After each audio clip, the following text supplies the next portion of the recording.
आज का लेसन है हमारा अध्याय 6। बुक आपकी है स्वतंत्र भारत में राजनीति, बुक 1। इसका लेसन नंबर 6 है लोकतांत्रिक व्यवस्था का संकट। इसको हम 4 भागों में इस लेसन को बांट सकते हैं। आपातकाल की पृष्ठभूमि यानी कि बैकग्राउंड क्या रही। आपातकाल मतलब जो इमरजेंसी लगी थी इंडिया में, तो उसकी पृष्ठभूमि, उसकी बैकग्राउंड क्या रही, कौन कौन सी परिस्थितियां थी जो आपातकाल की तरफ देश को लेकर गई। दूसरा, आपातकाल की घोषणा हो गई जब। और तीसरा है आपातकाल पर विवाद होना चाहिए था, नहीं होना चाहिए था, क्यों हुआ, आदि आदि। और आपातकाल के बाद इसके परिणाम क्या निकले, यानी कि राजनीति के परिणाम इसके क्या निकले, क्या राजनीति रही। तो चलिए शुरू करते हैं आपातकाल की पृष्ठभूमि पार्ट 1 से, जो कि वीडियो का भी जो है वो फर्स्ट पार्ट रहेगा। 1967 के बाद से भारतीय राजनीति में जो बदलाव आ रहे थे उनके बारे में हम पहले भी पढ़ चुके हैं। पिछले लेसन में भी थोड़ा थोड़ा जो है वो हम बढ़ रहे थे। इंदिरा गांधी एक कद्दावर नेता के रूप में उभरी थी और उनकी लोकप्रियता अपने चरम पर थी। इस दौर में दलगत प्रतिस्पर्धा कहीं ज़्यादा तीखी और ध्रुवीकृत हो गई थी, यानी कि दलगत प्रतिस्पर्धा, कंपटीशन राजनीतिक पार्टियों में। इस अवधि में न्यायपालिका और सरकार के आपसी रिश्ते भी खराब हो गए। देखिए, 2-3 बड़े रीज़न रहे। एक तो ये जो हम फर्स्ट पार्ट में इसकी पृष्ठभूमि पढ़ने जा रहे हैं, एक तो बिहार और गुजरात में बहुत बड़ा आंदोलन हुआ, नक्सलवादी आंदोलन हुआ, बहुत बड़ी रेल हड़ताल हुई, और जो है न्यायपालिका के साथ इंदिरा गांधी का जो है प्राइम मिनिस्टर थी उस समय, उनका जो है विवाद हो गया उनके साथ। तो कहता है कि सर्वोच्च न्यायालय ने सरकार की कई पहलकदमियों को संविधान के विरुद्ध माना। कांग्रेस पार्टी का मानना था कि अदालत का यह रवैया लोकतंत्र के सिद्धांतों और संसद की सर्वोच्चता के विरुद्ध है। कांग्रेस ने यह भी आरोप लगाया कि अदालत एक यथास्थितिवत संस्था है और यह संस्था गरीबों को लाभ पहुंचाने के लिए कल्याण कार्यक्रमों को लागू करने की राह में रोड़े नहीं अटका सकती। ये प्ली ली गई कि कांग्रेस के विपक्ष में जो दल थे, लेकिन उन्हें क्या लग रहा था कि सरकारी प्राधिकार को निजी प्राधिकार मानकर इस्तेमाल किया जा रहा है, यानी कि सरकारी जो है फायदे के लिए जो है जो वो न्यायपालिका को जो है दबाव में डाला जा रहा है और राजनीति हद से ज़्यादा व्यक्तिगत होते जा रही है। उनका ये मानना था। कांग्रेस की टूट से इंदिरा गांधी और उसके विरोधियों के बीच मतभेद भी गहरे हो गए थे, जैसा हमने पिछले लेसन में पढ़ा कि कांग्रेस का खुद ही विभाजन हो गया था। तो वो जो दूसरे दल के जो जिनको हमने सिंडिकेट बोला था, वो भी इससे नाराज थे। आर्थिक संदर्भ क्या रहा, यानी कि इसका आर्थिक पहलू क्या रहा इमरजेंसी का। 1971 के चुनाव में कांग्रेस ने गरीबी हटाओ का नारा दिया था, आपको याद होगा, और विपक्ष ने दिया था इंदिरा हटाओ, और जीत इंदिरा गांधी की हुई थी। 1971-72 के बाद के सालों में देश की सामाजिक आर्थिक दशा में कुछ खास सुधार हो नहीं पाया, यानी कि गरीबी हट नहीं पाई। बांग्लादेश के संकट से भारत की अर्थव्यवस्था पर भारी बोझ पड़ा, यानी कि जो पाकिस्तान के साथ युद्ध हुआ, बांग्लादेश बना, उससे भारत पर अतिरिक्त आर्थिक बोझ पड़ गया। लगभग 80 लाख लोग पूर्वी पाकिस्तान की सीमा पार करके भारत में आ गए। एक तो सेना पर खर्चा हुआ युद्ध में, और दूसरा वहां से 80 लाख लोग जो है वो इधर भारत में आ गए। इसके बाद पाकिस्तान से युद्ध भी करना पड़ा। युद्ध के बाद अमेरिका ने भारत को हर तरह की सहायता देना बंद कर दिया। इसी अवधि में वहां पर वो बंगाल की पहले जो युद्ध से पहले समस्या चल रही थी, उसकी बात हो रही थी। भारत को हर तरह की सहायता देना बंद कर दिया। इसी अवधि में अंतर्राष्ट्रीय बाजार में तेल की कीमतें बढ़ गई। या आप एक एक करके बना सकते हैं। एक तो बांग्लादेश की समस्या हो गया पहला, दूसरा पाकिस्तान के साथ युद्ध, और तीसरा जो है अंतर्राष्ट्रीय बाजार में तेल की कीमतों में वृद्धि। अब तेल की कीमतें बढ़ती हैं तो हर चीज़ की कीमत बढ़ जाती है, आपको पता है। 1973 में जो है कीमतें जो है 23% थी, जो कि 74 में जाकर 30%। और फिर अगला लास्ट पॉइंट बनता है महंगाई, चीज़ों की कीमतों में वृद्धि, तीव्र मूल्य वृद्धि भी आप कह सकते हैं। ये 4 पॉइंट इसके बन गए। औद्योगिक विकास की दर बहुत कम थी, और जो हमारा औद्योगिक विकास था वो बहुत कम था, और बेरोजगारी भी बहुत ज़्यादा थी। ग्रामीण इलाकों में बेरोजगारी बेतहाशा बढ़ रही थी। खर्चे को कम करने के लिए सरकार ने अपने कर्मचारियों की, अब सरकार ने और इसमें जो है वो आग में तेल डालने का काम क्या किया कि सरकार ने खर्चे पर नियंत्रण करने के लिए कर्मचारियों का वेतन रोक लिया।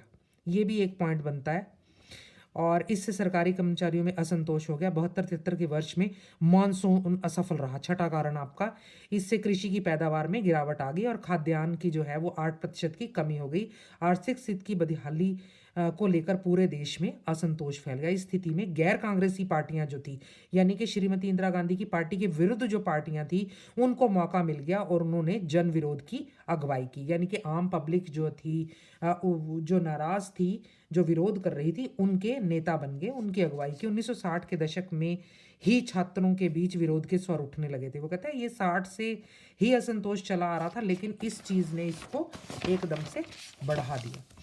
आगे है, संसदीय राजनीति में विश्वास न रखने वाले कुछ मार्क्सवादी समूहों की सक्रियता भी इस अवधि में बढ़ी। इन समूहों ने मौजूदा राजनीतिक प्रणाली और पूंजीवादी व्यवस्था को खत्म करने के लिए हथियार उठा लिए और राज्य विरोधी तकनीकों का सहारा लिए। ये समूह मार्क्सवादी, लेनिनवादी, जिनको आप माओवादी और या नक्सलवादी कहते हैं, वो भी जो है वो पिक्चर में आ गए। ऐसे समूह पश्चिम बंगाल में सबसे ज़्यादा सक्रिय थे। पश्चिम बंगाल की सरकार ने दबाने के लिए कठोर कदम उठाए। आगे है गुजरात और बिहार का आंदोलन। इस पे आपको क्वेश्चन ज़रूर आता है। यहाँ से जो जेपी नारायण हैं, उनकी जो है वो राजनीति शुरू हुई थी। गुजरात और बिहार दोनों ही राज्यों में कांग्रेस की सरकार थी, जहाँ यहाँ के छात्र आंदोलन ने दोनों प्रदेशों की राजनीति पर गहरा प्रभाव डाला। राष्ट्रीय स्तर की राजनीति पर भी इसके दूरगामी प्रभाव पड़े। 1974 के जनवरी माह में क्या हुआ, शुरुआत कैसे हुई? गुजरात के छात्रों ने खाद्यान्न, खाद्य तेल अथवा आवश्यक वस्तुओं की बढ़ती हुई कीमतों और उच्च पदों पर जारी भ्रष्टाचार के खिलाफ, दो कारण थे, वन कीमतें, दूसरा भ्रष्टाचार, आंदोलन छेड़ दिया। किसने? छात्रों ने। छात्र आंदोलन में बड़ी राजनीतिक पार्टियां भी शरीक हो गई, बड़ी बड़ी पार्टियां भी आ गई और इस आंदोलन ने एक विकराल रूप धर लिया। आप प्रेजेंट सिनेरियो से भी इसका कंपैरिजन कर सकते हैं। अब भी आजकल के ज़माने में भी ऐसे ऐसे आंदोलन होते हैं। ऐसे में गुजरात में राष्ट्रपति शासन लगा दिया गया। विपक्षी दलों ने राज्य की विधानसभा के लिए दोबारा चुनाव करवाने की मांग की। कांग्रेस ओ के प्रमुख नेता, कांग्रेस ओ याद है ना आपको कौन थी? जो इंदिरा गांधी की थी, दो जब हिस्से हो गए थे, तो जो इसके नेता थे प्रमुख मोरारजी देसाई, उन्होंने कहा कि अगर राज्य में नए सिरे से चुनाव नहीं करवाए गए तो मैं अनिश्चितकालीन भूख हड़ताल पर बैठ जाऊंगा। अभी वो कांग्रेस में हैं। मोरारजी अपने कांग्रेस के दिनों में इंदिरा गांधी के मुख्य विरोधी रहे थे जब वो कांग्रेस में थे। विपक्षी दलों द्वारा समर्थित छात्र आंदोलन के गहरे दबाव में 1975 के जून में विधानसभा के चुनाव हो गए और कांग्रेस इसमें हार गई। ये तीसरा बड़ा जो इसका ये परिणाम निकला इसका छात्र आंदोलन का। 1974 के मार्च सप्ताह में बढ़ती हुई कीमतों और के जो अभाव, बेरोजगारी और भ्रष्टाचार के खिलाफ बिहार के छात्रों ने भी आंदोलन छेड़ दिया। पहले गुजरात का आया है, ये गुजरात का था और ये है जी आपका बिहार का। किस किस वजह से? खाद्यान्न का अभाव, बढ़ती कीमतें, बेरोजगारी, भ्रष्टाचार। आंदोलन के क्रम में जयप्रकाश नारायण, जिनको जेपी के नाम से भी बहुत बड़े जननायक कहलाते हैं, तब तक वो सक्रिय राजनीति छोड़ चुके थे और राजनीतिक कार्यों में लगे हुए थे। यानी कि वो एक एनजीओ चलाते थे, सामाजिक कार्यकर्ता थे।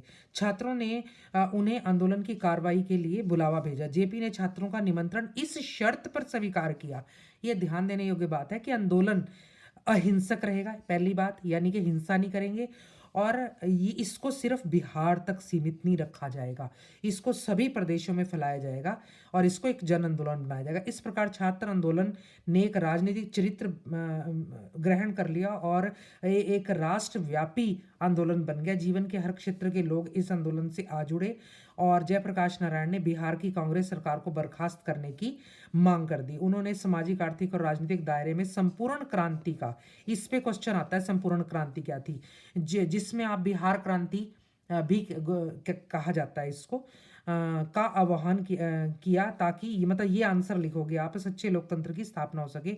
बिहार की सरकार की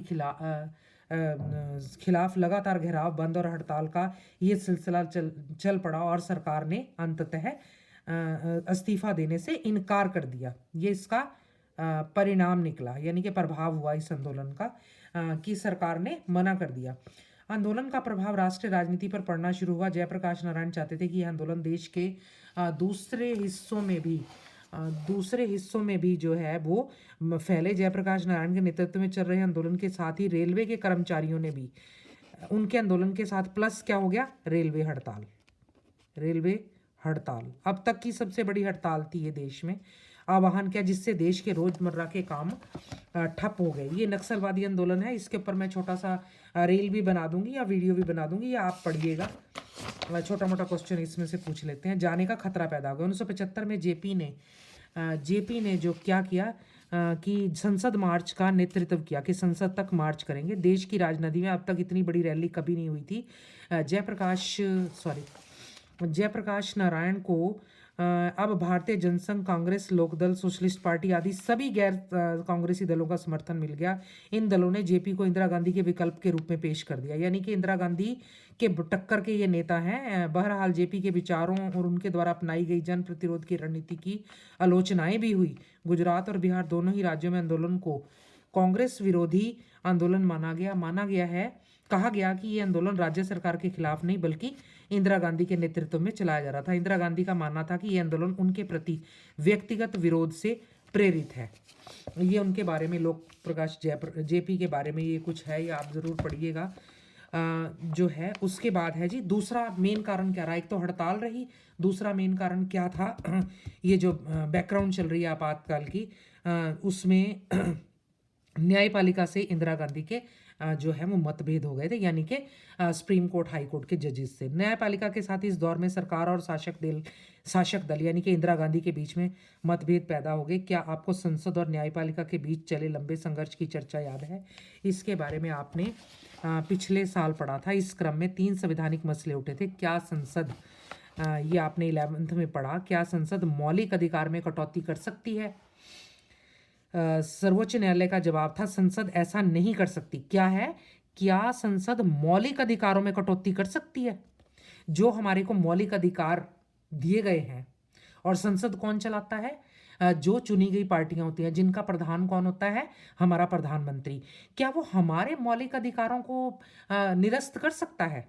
सर्वोच्च न्यायालय का जवाब था कि संसद ऐसा नहीं कर सकती। वो आम जनता के मौलिक अधिकारों को नहीं छीन सकती। दूसरा यह है कि क्या संसद, दूसरा क्वेश्चन क्या था कि क्या संसद संविधान में संशोधन करके संपत्ति के अधिकार में कांट-छांट कर सकती है? इस मामले पर भी सर्वोच्च न्यायालय का कहना था कि सरकार ऐसा नहीं कर सकती। तीसरा क्वेश्चन क्या था? ये जी हो गया दूसरा, ये 3। ये पिछले साल की बातें बता रहे हैं कि संसद ने यह कहते हुए संविधान में संशोधन किया कि नीति निर्देशक सिद्धांतों को प्रभावी बनाने के लिए मौलिक अधिकारों में कमी की जा सकती है, लेकिन सर्वोच्च न्यायालय ने इस प्रावधान को भी निरस्त कर दिया।